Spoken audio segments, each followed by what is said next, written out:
નમસ્કાર મિત્રો, આજનો ટોપિક છે મિત્રો કે તમારા શરીરની અંદર કફ જમા થઈ ગયો હોય, એટલે કે કફના થરે થર જામી ગયા હોય અને દવાઓ લેવા છતાં કે ઔષધિઓ લેવા છતાં જો એ કફ ના નીકળતો હોય તો આજે હું તમને એક પોટલી બતાવું, જેને જાદુઈ પોટલી કહી શકાય. કે આ પોટલીનો તમે જો ઉપયોગ કરશો, તમારા શરીરની અંદર ગમે તેવો કફ જમા થયો છે એ કફને ખેંચી ખેંચીને બહાર કાઢવાનું કામ કરે છે. તો આ પોટલી કેવી રીતે બનાવી, આનો ઉપયોગ ક્યારે કરવો, કેવી રીતે કરવો અને આની અંદર કઈ કઈ વસ્તુઓ વાપરવાની એ આપણે જોઈએ. એ પહેલાં આપણે જોઈ લઈએ કે આ પોટલીનો ઉપયોગ કરતાં પહેલાં કેટલાક નિયમોનું આપણે પાલન કરવાનું છે, જે આયુર્વેદની અંદર બતાવેલા છે. અને એ નિયમોનું ચુસ્તપણે જો આપણે પાલન કરીશું તો આ પોટલી છે એ જાદુઈ પોટલી તરીકે કામ કરશે. નહીંતર આ એકલી આ પોટલી કામ નહીં કરે, એની સાથે કેટલાક નિયમોનું પણ આપણે પાલન કરવું પડશે. તો સૌથી પહેલાં આપણે જોઈએ કયા કયા નિયમો છે અને પછી જોઈએ કે આ પોટલીની અંદર કઈ વસ્તુઓ છે અને આનો ઉપયોગ કેવી રીતે કરવો. જ્યારે આપણને કફ થાય છે ત્યારે કફનું સ્થાન આપણા ફેફસા છે. ફેફસાની અંદર કફ જામી જાય છે અને કફનો સ્વભાવ ચીકણો છે, એટલે એ જલ્દીથી બહાર નીકળી શકતો નથી, એટલે શરીરને ગરમ કરવું પડે છે. તો એના માટે શું કરવું? તો નિયમ નંબર 1, જ્યારે પણ આપણને કફ થાય ત્યારે સૌથી પહેલાં આપણે 5 દિવસ માટે સફેદ ખાંડ અને ખાંડમાંથી બનતી તમામ પ્રકારની મીઠાઈ હોય, આઈસ્ક્રીમ હોય, ચોકલેટ હોય, બિલકુલ 5 દિવસ સુધી આપણે ખાવાનું નથી. તો આપણો કફ વારંવાર બનશે નહીં. નહીં તો આપણે આ પોટલીનો ઉપયોગ કરીશું, જાદુઈ પોટલીનો, તો કફ છૂટો પડશે. પરંતુ આપણે ખાંડની બનાવટો ચાલુ રાખીશું ખાવાનું તો કફ ઉત્પન્ન થયા કરશે શરીરની અંદર. જેમ જેમ બહાર નીકળશે એના કરતાં ડબલ કફ ઉત્પન્ન થયા કરશે. એટલે આપણે આ નિયમનું પાલન કરવાનું છે. હવે જોઈએ નિયમ નંબર 2. જ્યારે પણ કફ થાય ત્યારે 5 દિવસ માટે આપણે દૂધની બનાવટો બિલકુલ બંધ કરી દેવાની છે. કારણ કે દૂધ ખાવાથી પણ શરીરની અંદર કફ વધે જ જાય છે, વધે જ જાય છે, વધે જ જાય છે. તો એ સમયે પણ આ પોટલી કામ નહીં આવે.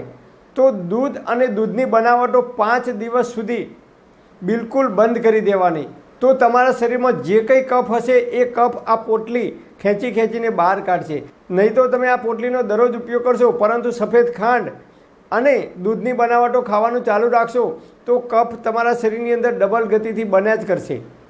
એટલે એ 2 નિયમનું પાલન કરવાનું છે. હવે જોઈએ નિયમ નંબર 3. દરરોજ સવારે વહેલા ઉઠી અને સૂર્યપ્રકાશની સામે સવારે 7 વાગ્યાનો તડકો અનુકૂળતા હોય તો સવારે 7 થી 8ની વચ્ચે 10 મિનિટ સીધા બેસવાનું અથવા ખાટલાની અંદર ધાબા ઉપર સૂર્યપ્રકાશની હાજરીમાં સૂઈ જવાનું. શક્ય હોય તો ઓછા વસ્ત્રો ધારણ કરવાના, એટલે કે ટૂંકી બાયના કપડાં પહેરવાના અને નીચે બરમુડો જેવું પહેરવાનું, જેથી કરીને આપણા શરીર ઉપર સૂર્યની ગરમી આવે. અને પછી 10 મિનિટ આપણે પાછળના ભાગમાં સૂઈ જવાનું, ઊંધું માથું કરીને સૂઈ જવાનું. એટલે પાછળની પીઠ ઉપર આખા શરીર ઉપર સૂર્યનો પ્રકાશ આવશે. 10-10 મિનિટ આમ કરવાથી 20 મિનિટ આપણે જો સૂર્યનો પ્રકાશ લઈશું, વિટામિન ડી આપણા શરીરમાં ભરપૂર મળશે. અને બીજું, સૂર્યની ગરમીથી આપણું શરીર ગરમ થાય છે અને આપણું શરીર ગરમ થાય ત્યારે આપણા શરીરની અંદર જે કંઈ કફ જમા થયો હોય શરીરના આગળના ભાગમાં અને પાછળના ભાગમાં, એ તમામ કફ સૂર્યની ગરમીના લીધે આપણું શરીર ગરમ થાય છે ત્યારે એ કફ ધીમે ધીમે ઓગળવા લાગે છે અને એ કફ છે એ મળ દ્વારા અથવા આપણા નાક દ્વારા બહાર નીકળી જાય છે. નિયમ નંબર 4. દરરોજ સવારે તમારે 1 કલાક સુધી પ્રાણાયામ કરવાના. કેમ પ્રાણાયામ કરવાના? તો કફ એ ફેફસાની અંદર જમા થાય છે અને ફેફસાની ઇમ્યુનિટી જો વીક પડશે તો આપણા ફેફસા એ કફને બહાર કાઢવામાં મદદરૂપ નહીં થઈ શકે અને કફ દિવસે ને દિવસે વધે જ જશે. કફના થરેથર જામશે અને કફ જામી જશે તો એમાંથી ઉધરસ આવવાની શરૂઆત થઈ જશે અને ઉધરસ આવશે તો તાવ પણ આવી શકે છે.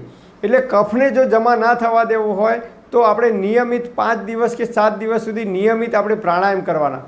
15 મિનિટ કપાલભાતિ કરવાનું, 15 મિનિટ અનુલોમ વિલોમ કરવાનું અને 5 મિનિટ જેટલો સમય ભસ્ત્રિકા પ્રાણાયામ કરવાનું. તો એનાથી આપણા ફેફસાની ઇમ્યુનિટી પાવરફુલ થાય છે, આપણા ફેફસા મજબૂત થાય છે. એટલે ફેફસાની અંદર જે કફ છે એને બહાર કાઢવા માટે આપણા ફેફસા સક્ષમ બની જાય છે, મજબૂત બની જાય છે. હવે જોઈએ નિયમ નંબર 5. પ્રાણાયામ ના કરી શકતા હોય, સૂર્યપ્રકાશની હાજરીમાં બેસી ના શકતા હોય તો તમે અડધો કલાક યોગ અને વ્યાયામ કરો. સૂર્ય નમસ્કાર કરો 5 વખત અથવા તમને આવડતી હોય એવી હળવી કસરતો કરો, જેના લીધે આપણું શરીર બોડી ગરમ થાય. અને આપણું શરીર ગરમ થશે તો જ આપણા શરીરની અંદર જે કંઈ કફ જમા થયો છે એ કફ ધીમે ધીમે છૂટો પડશે અને એ ગુદાના માર્ગથી અથવા નાક દ્વારા બહાર નીકળી જશે. તો હવે જોઈએ નિયમ નંબર 6. જો તમે સવારે ઉઠી સૂર્યપ્રકાશમાં બેસી ના શકતા હોય, પ્રાણાયામ કરી ના શકતા હોય અને યોગ અને વ્યાયામ ના કરી શકતા હોય તો દરરોજ સવારે ઉઠી અને ઓછામાં ઓછી 40 મિનિટ તમારે ચાલવાનું છે.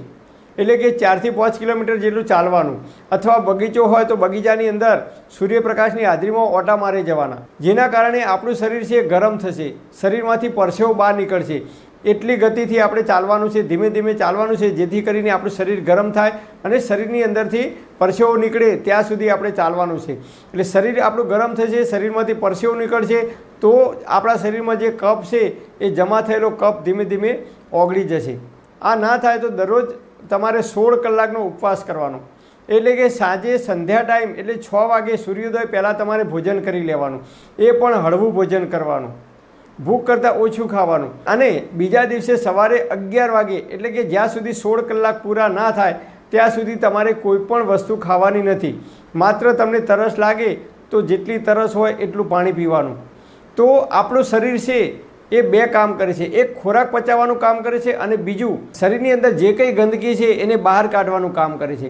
એટલે તમે જો 5 દિવસ સુધી નિયમિત 16 કલાકનો ઉપવાસ કરશો તો શરીરની અંદર જે કંઈ ગંદકી છે, જે કંઈ કફ જામી ગયો છે એ કફ શરીર ઓટોમેટિક એ કફને દૂર કરવાનો પ્રયત્ન કરે છે અને ધીમે ધીમે કફ દૂર થઈ જાય છે. અને હા, તમને કફ થાય ત્યારે ભૂખ લાગે તો જ ખાવું અને ભૂખ કરતાં ઓછું ખાવું. કારણ કે જ્યારે કફ થાય છે ત્યારે આપણી પાચન ક્રિયા મંદ પડે છે, આપણા જઠરનો અગ્નિ છે એ જઠરાગ્નિ મંદ પડે છે. એટલે આપણે એ સમયે જો ભારે ખોરાક ખાઈએ તો એનું પાચન થતું નથી. એના કારણે જ્યારે પણ આપણને કફ થાય ત્યારે 5 દિવસ સુધી શક્ય હોય તો એક ટાઈમ ભોજન લેવું અથવા સવારે ભોજન કરવું અને રાત્રે ભોજન કરવું, 12 કલાકના અંતરે ભોજન કરવું અથવા રોજ 16 કલાકનો ઉપવાસ કરવો અને ભૂખ કરતાં ઓછું ખાવું. તો આપણા શરીરમાં જે કંઈ કફ છે એ ધીમે ધીમે ધીમે ઓટોમેટિક દૂર થઈ જશે. તો આટલા નિયમોનું ચુસ્તપણે આપણે પાલન કરીશું તો જ આ જાદુઈ પોટલી કામ આવશે. બાકી આ પોટલી 1 મહિના સુધી તમે ઉપયોગ કરશો તો એકલી પોટલી કામ નહીં આવે. તો આ પોટલીનો ઉપયોગ કેવી રીતે કરવાનો?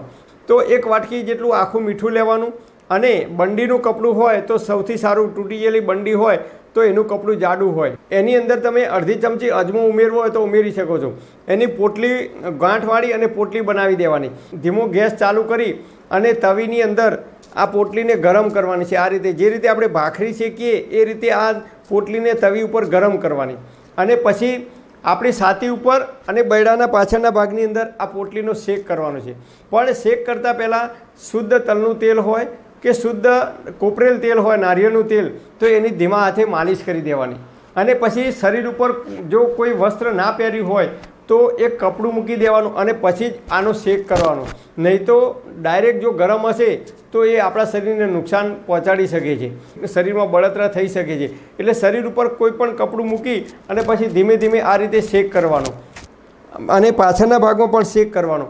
પાછું ગરમ કરવાનું તવી ઉપર, પાછું શેક કરવાનું, તવી ઉપર ગરમ કરવાનું, શેક કરવાનું. તો આ રીતે તમે 10 થી 15 મિનિટ તમે આ રીતે આ પોટલીનો શેક કરશો એટલે આપણા શરીરની અંદર ફેફસામાં જે કંઈ કફ જમા થયો હશે આગળ અને પાછળના ભાગમાં, એ ગરમીના કારણે, મીઠાની ગરમીના કારણે એ કફ ધીમે ધીમે છૂટો પડવા લાગશે અને એ કફ આપણા નાક દ્વારા કે ગુદાના માર્ગથી બહાર નીકળી જશે. તો આ રીતે તમે આ જાદુઈ પોટલીનો ઉપયોગ કરી શકો છો.